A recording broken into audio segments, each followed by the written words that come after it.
¿Cómo sería vivir en China como emprendedor? Mucha seguridad, mucha más seguridad que en Europa. Europa está decayendo por completo por todo lo que le está viniendo de afuera. La mayoría de las personas llevan toda la vida influenciada por esos traumas que tuvo de pequeño. Tu dolor emocional se puede convertirse en tu triunfo profesional. Y yo con 6 años ya iba solo al colegio, caminaba media hora, 1 hora cada día. 1 hora, media hora de ida y media hora de vuelta. Me llevaron hacia España con 5 años y con 5 años al llegar aquí era como todo muy diferente, todo un entorno muy diferente y como que me encerraba más. ¿Cuál sería tu mayor aprendizaje del año pasado? Mayor aprendizaje en identificar lo antes posible los traumas de infancia. Identificarlo, saberlo, conocerlo. La mayoría de las personas llevan toda la vida influenciada por esos traumas que tuvo de pequeño. Los primeros años de un niño, de una persona en su vida, habrá recibido unos comportamientos, habrá recibido unas cosas, pero eso en una medida desproporcional afecta por completo su comportamiento, sus hábitos, sus acciones. Yo en mi caso, yo de pequeño, pues en los inicios de mi vida, yo nací en Zaragoza e inmediatamente me llevaron hacia China. A los meses, la casa se incendió y después de incendiarse yo pude sobrevivir con mis familiares y me trataban súper bien, estaban muy atentos, me cuidaban. Era el primer nieto de parte de mi padre. Entonces, claro, era como wow para mis abuelos, como uy, el nieto grande, hay que tratarlo bien, hay que cuidarlo bien. Y esos meses, los primeros meses los recibía. Lo que pasa que después de repente me llevaron hacia España con 4 o 5 años, 5 o 6 años, sí, bueno, 5 años. Y con 5 años al llegar aquí era como todo muy diferente, todo un entorno muy diferente y como que me encerraba más. Idioma diferente, cultura diferente, sí, eso. Personas muy diferentes. Es como que yo allí estaba en China y era todo el mundo era chinos, como yo. Llegaba aquí y llegaba al colegio y en el colegio era una escuela pública que acaban de crear incluso. No existía. Ponían en el plano del colegio que iban a crear una infraestructura muy épica, muy moderno. Como si fuera eso ESADE, ¿vale? Edificio, como rascacielos casi. Total, que yo cuando entré en la clase era la primera promoción. Llegaba en primero de primaria y era literalmente la clase más grande. No existía ni segundo, tercero, cuarto, quinto, sexto de primaria. Así que yo entré ahí y veía de repente un ucraniano, miraba a la izquierda, un alemán, miraba a la derecha, una de África, miraba hacia adelante, una colombiana, luego atrás tenía un peruano, entonces yo era el único chino. Entonces, claro, era una clase muy internacional, muy diferente. Yo, ¿qué ha pasado aquí? Yo venía aquí a chinos, piel amarillo, y luego venía aquí y hay de todos tipos, de todas las nacionalidades. ¿Qué ha pasado aquí en España? Yo pensaba que me encontraría como más ibéricos aquí, más blanquitos, ¿no? Así que, bueno, eso fue un punto y el otro punto es que mi padre estaba aquí en Barcelona, estaba muy ocupado, tenía con sus negocios y mi madre tampoco era que todo el día podía estar acompañándome porque ellos tenían 2 negocios, un negocio aquí en Barcelona y otro en Reus. Y claro, yo vivía con mi madre en Reus, Tarragona, sí. Y eso probablemente la falta de atención. Es como, tenía bastante atención al inicio, pero luego fue una completa falta de atención, que no fue como, es muy a lo asiático, es una cosa que supongo que los asiáticos me podrán entender bastante bien, ¿no? Y también, también yo llegaba al colegio y veía como casi todos los amigos por la mañana llegaban y le acompañaba el padre, le vestía, le ponía la chaqueta bien, le ponía, bueno, hijo, te vas a ir, bueno, cuidado el entrepán, no sé qué, no sé cuántos, vas a entrar a la clase, y iban felices en todo el colegio.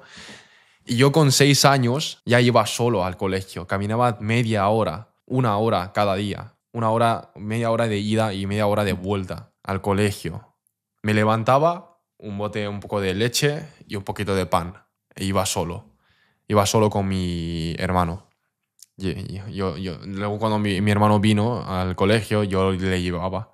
Entonces es como que mi madre me fue como dejando muy... Intentaba que yo fuera muy...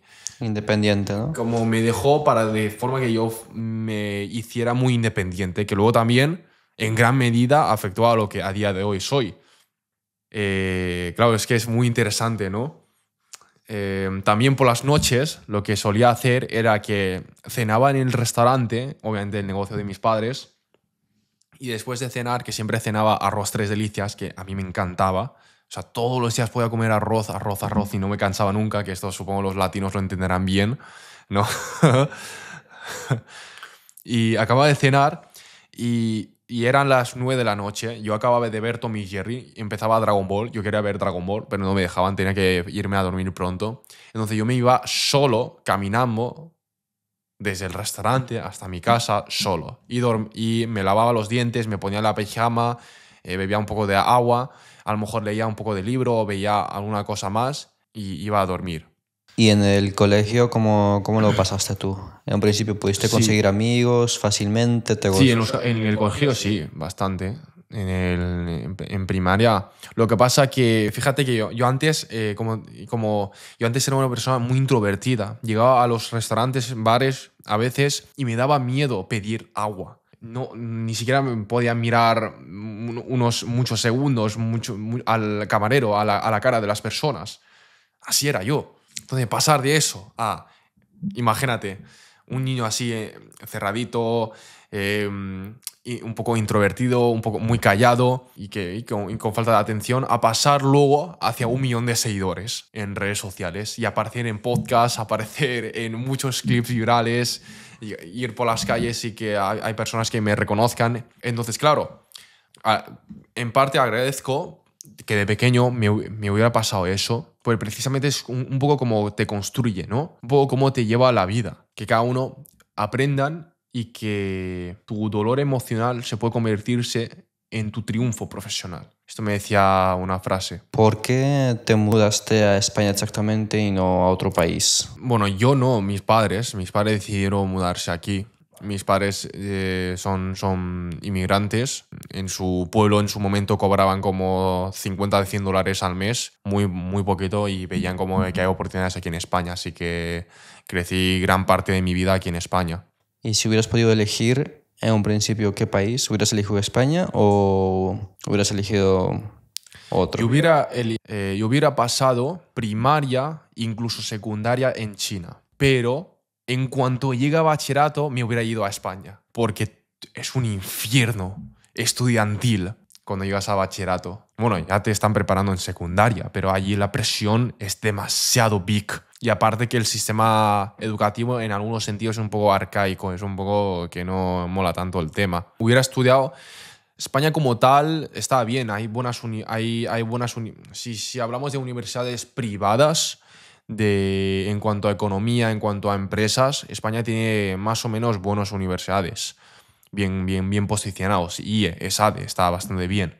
Entonces, claro, porque yo hubiera aprovechado con el aprender mucho más de cultura china, de matemáticas, de inteligencia, de sistemas educativos chinos, ahí hasta secundaria, que allí ya te enseñan bastante, y luego venirse aquí a España, a Europa, y ya con ese trasfondo del chino, de la parte china muy bien enseñada. Entonces, si esa parte lo llevo aquí, lo llevara aquí a España, hubiera sido muy positivo, ¿sabes? Si ahora me dieran a elegir a dónde mudarme, yo pasaría muchos meses del año en China. Vivir en China es espectacular, tiene un estilo de vida indescriptible si te lo montas bien. Que esto para mucha gente consciente piensa que China es pueblos y gallinas y pobreza. Es totalmente al contrario en muchas partes. Sí que hay algunas partes que hay pobreza, pero desde luego planes, ocios, estilo de vida en China como ningún lado. ¿Cómo sería vivir en China como emprendedor? ¿O cómo es vivir? Sí, para las personas que les interese vivir en China, que son emprendedores que quieren saber un poco cómo se podría viajar, cuánto se paga, cuánto cuesta todo esto. ¿Cuál es lo mejor y cuál es lo peor de vivir allá? Mucha seguridad, mucha más seguridad que en Europa. Europa está decayendo por completo por todo lo que le está viniendo de afuera y por cómo está organizado las cosas. Me sabe bastante mal, ojalá fuera al revés, aunque todavía quedan algunos pocos sitios que está muy bien en Europa. En China es una seguridad absolutamente muy grande. Hay cámaras en muchos sitios. En Shanghái, cuando íbamos por los semáforos y en los semáforos habían cámaras que te identificaban. Entonces, si tú cruzabas el semáforo en rojo, la cámara te lo identificaba y sacaba la foto tuya.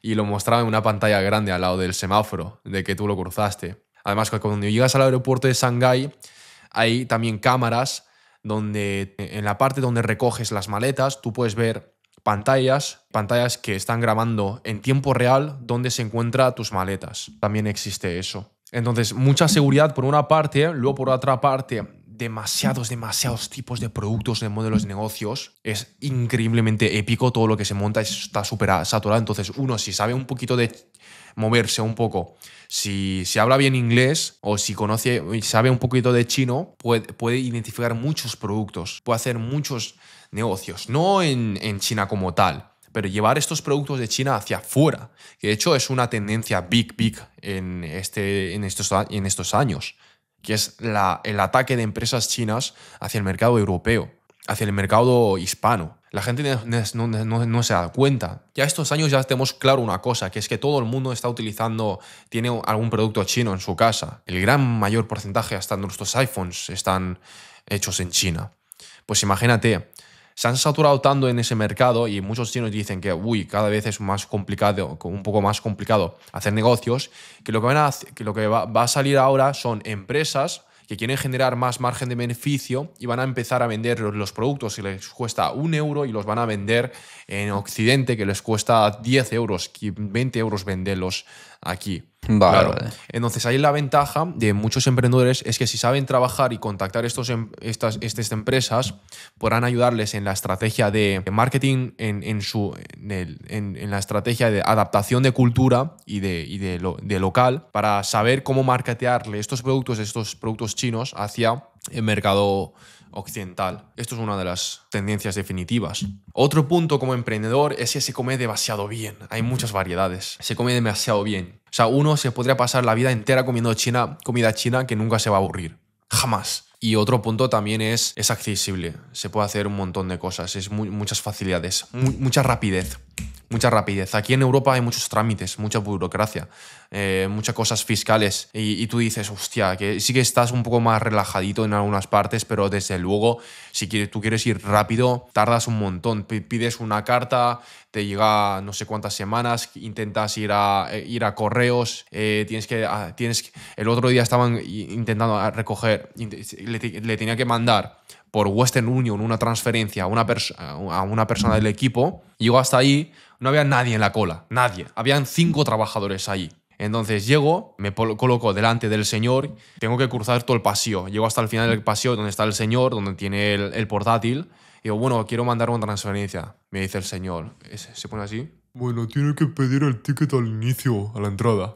Y yo me cago en la hostia. Me dice que tiene que pedir un ticket para que le dé, para que esté en la cola. Y yo, tío, ¿cómo puede ser? Si ya estoy aquí, si me lo puedes solucionar ahora mismo. Y dice, bueno, es que aquí se funciona así, es lo que hay. 5 trabajadores, para atenderme. 5 sueldos, 5 seguridades sociales que están pagando para que tarden eso en hacerme las cosas. Entonces doy toda la vuelta, voy hasta el final, hasta la otra punta del pasillo, le saco el ticket para la lista de espera y en cuanto saco el ticket suena ting ting ahí arriba. Llego y por fin el señor me atiende. Entonces cosas así es como cosas así se puede evitar perfectamente en China. Hay una imagen que ponía que en Europa a ti en España te surge un problema, ¿cómo se solucionan los problemas en España versus en China? En España te manda la carta con los problemas. Tienes que ir físicamente a una reunión, unas oficinas. Bueno, te lo redirige hacia otra persona. Esta persona no te lo puede solucionar, tienes que volver a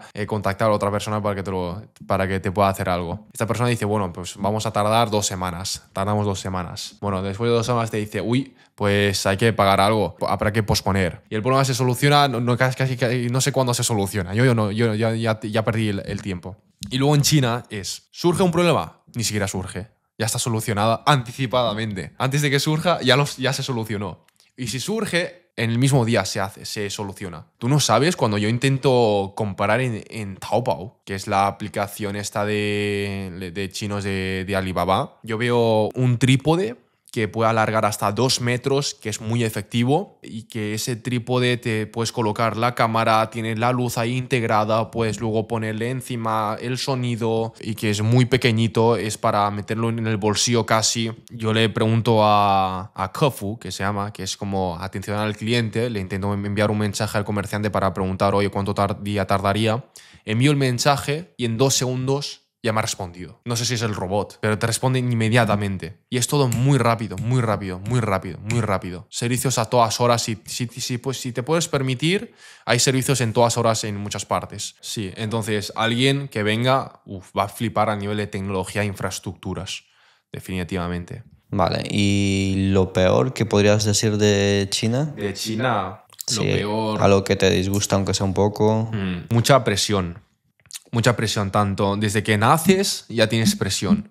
Para los padres allí es muy complicado y criar unos hijos. Es como que ellos trabajan por un sueldo de menos de 1.500 euros, mucho menos al mes, y tienen que intentar ahorrar grandes cantidades de dinero para comprarse una casa que le multiplica, no sé, por 20 los ingresos. Tienen que esperar. Salían unas estadísticas que tienen que estar trabajando 40 años para poder pagarse una casa.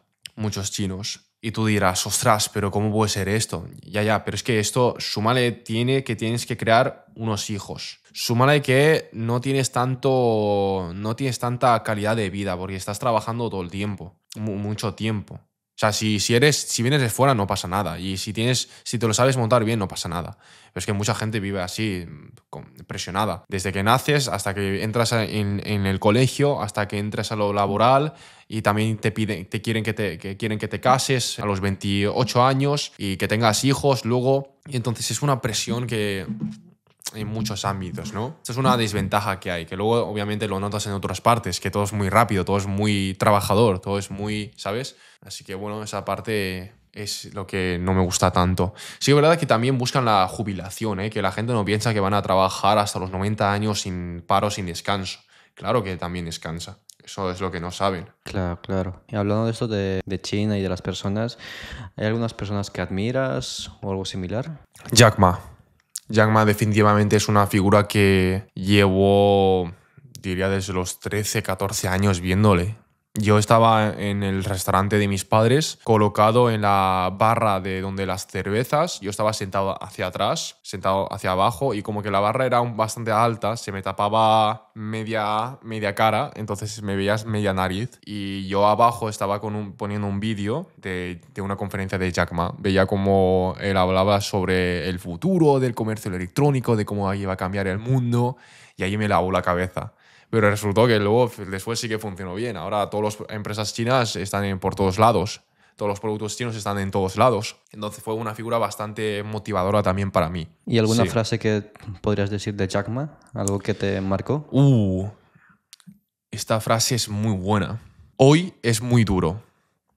Mañana va a ser brutalmente asqueroso. Pero mañana pasado será un arcoíris. Será la salvación. La mayoría de las personas mueren mañana por la noche, antes de llegar al siguiente día. Ahí la clave está en persistir, resistir, insistir y no desistir. Nunca jamás, nunca jamás abandonar el camino de querer llegar a tus metas. Puedes cambiar de formas, puedes cambiar de trayectos, de herramientas, pero no abandonar. La única forma de fracasar es abandonando.